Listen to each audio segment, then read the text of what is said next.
उत्तराखंड के ग्रामीण इलाकों में राज्य सरकार जल्द स्ट्रीट लाइट की नई सौगात देने जा रही है।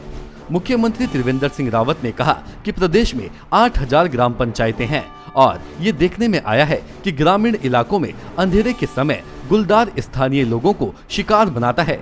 इसको लेकर राज्य सरकार ने बड़ा फैसला लेते हुए प्रत्येक ग्राम सभाओं में सोलर लाइट लगाने का फैसला लिया है। इसके अलावा मुख्यमंत्री ने कहा कि गैरसैंण में 27 करोड़ की लागत से इंटरनेट लाइन का काम जल्द पूरा हो जाएगा। मुख्यमंत्री ने कहा कि इंटरनेट कनेक्टिविटी के जरिए ग्रीष्मकालीन राजधानी में ई ऑफिस का काम आसानी से हो सकेगा।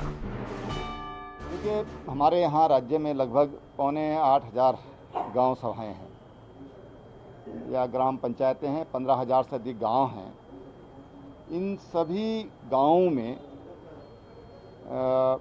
स्ट्रीट लाइट देने का हमने विचार किया है। हम ये देखते हैं कि गाँवों में जो लेपर्ड के जो हमले होते हैं उस रात के समय होते हैं, संध्या के समय होती हैं या गौधूली बेला के समय होते हैं।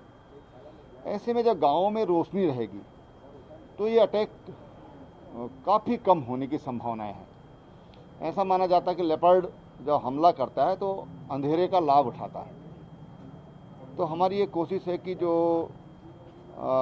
संघर्ष है मानव और वन्य जीवों का, वो संघर्ष कम हो।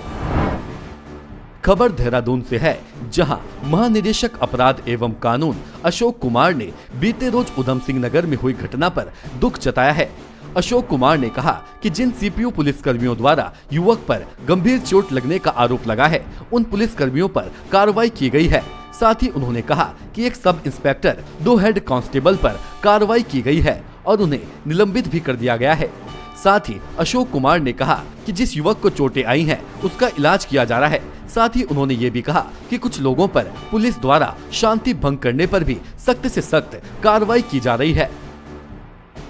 जनपद उधम सिंह नगर में एक दुखद घटना प्रकाश में आई है, जिसमें एक युवक को पुलिस कर्मियों द्वारा गंभीर चोट कारित करने के आरोप लगे हैं। ये पुलिसकर्मी सीपीयू जो हमारी ट्रैफिक को देखती है वो थे और उनका वर्जन है कि वो ट्रैफिक में चेकिंग कर रहे थे और ये ओवर स्पीड से आ रहा था।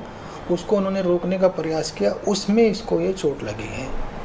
प्रथम दृष्टया आरोपों को देखते हुए और चोट की गंभीरता को देखते हुए हमने एक सब इंस्पेक्टर और 2 कांस्टेबल सीपीयू के 3 लोगों को निलंबित करवा दिया है और इसमें विवेचना जांच से जो भी सत्य होगा उसके अनुसार कार्रवाई की जाएगी। काशीपुर में धीरे धीरे कोरोना संक्रमण बढ़ता जा रहा है।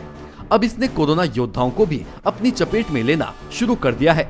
बता दें कि देर रात आई रिपोर्ट में 49 कोरोना पॉजिटिव पाए गए हैं, जिसमें कोरोना ने काशीपुर के मेयर उषा चौधरी एवं उनके पति को भी अपनी चपेट में ले लिया है।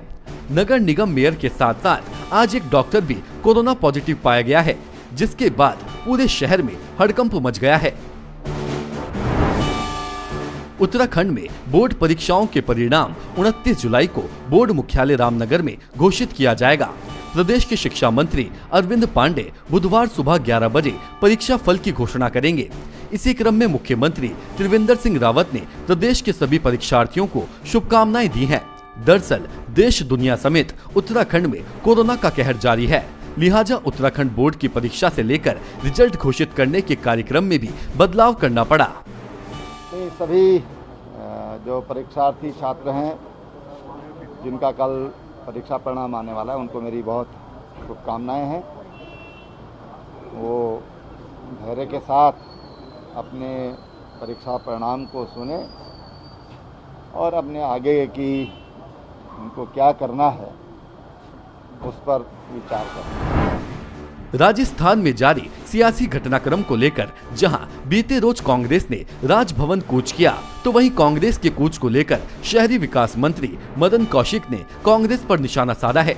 मदन कौशिक ने कहा है कि कांग्रेस की दिक्कत धरना प्रदर्शन नहीं बल्कि उत्तराखंड में अपना वर्चस्व को बचाना है।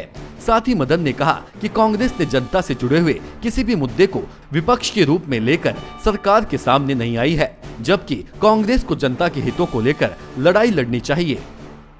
प्रदेश अध्यक्ष है कांग्रेस के, पहले उनको लगता था कि वो सारा श्रेय एक ही आदमी ले जाता है, तो अब थोड़ा बराबर बराबर हुआ है, क्योंकि वो आज घुसते इस मामले में ले गए। तो मुझे लगता है कि कांग्रेस की प्रॉब्लम प्रदर्शन नहीं है, कांग्रेस की प्रॉब्लम तो अपने वर्चस्व की लड़ाई है। उनकी प्रॉब्लम राजस्थान भी नहीं है, उनकी प्रॉब्लम उत्तराखंड में अपने वर्चस्व की प्रॉब्लम है। इसलिए कांग्रेस को इसकी चिंता नहीं है कि जनहित के मुद्दे उठाने या नहीं उठाने हैं। कांग्रेस को इसकी भी चिंता नहीं है विपक्ष के तौर पर वो सरकार का ध्यान आकर्षित कहाँ करे।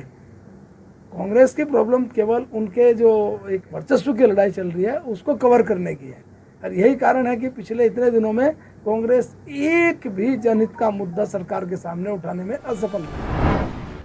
खबर देहरादून से है, जहां एक बार फिर देहरादून के सीएमओ पर सीएचसी रायपुर के संविदा डॉक्टर वरिष्ठ सर्जन आरसी रावत ने आरोप लगाए हैं। आरसी रावत ने कहा कि उन्हें सीएमओ द्वारा कोई भी नोटिस प्राप्त नहीं हुआ है। अब बिना नोटिस प्राप्त किए हुए उनकी संविदा को निरस्त कर दिया गया है, जबकि डीजी हेल्थ अमिता उप्रेती ने कोविड-19 को देखते हुए सभी संविदा डॉक्टरों की नियुक्ति को 1 साल के लिए बरकरार रखा हुआ था। बावजूद इसके सेवा में मनमानी कर 30 से अधिक डॉक्टरों की संविदा को निरस्त कर दिया गया है, जिसे लेकर वह यमुनोत्री विधायक केदार सिंह रावत से मिलने विधायक आवास गए। विधायक ने उन्हें आश्वस्त किया है कि मुख्यमंत्री के सामने उनकी समस्याओं को रखा जाएगा।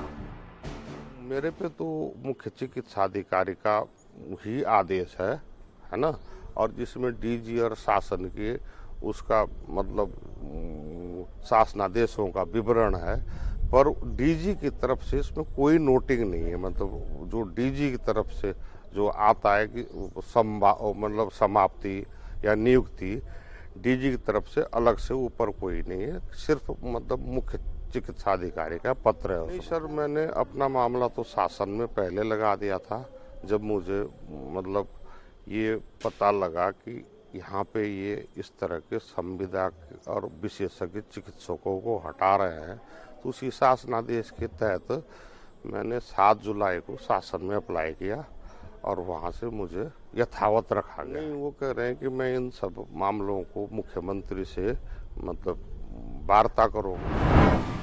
उत्तराखंड के शहरी विकास मंत्री मदन कौशिक ने स्मार्ट सिटी को लेकर विधानसभा में आला अधिकारियों के साथ बैठक की, लेकिन स्मार्ट सिटी के काम की सुस्ती को लेकर मदन कौशिक नाखुश दिखाई दिए। मदन कौशिक ने कहा कि जो समय समुचित किया गया था उस समय सीमा के तहत कार्य पूरा नहीं किया गया है, न ही सीवर लाइन का काम किया है और न ही पानी की निकासी का।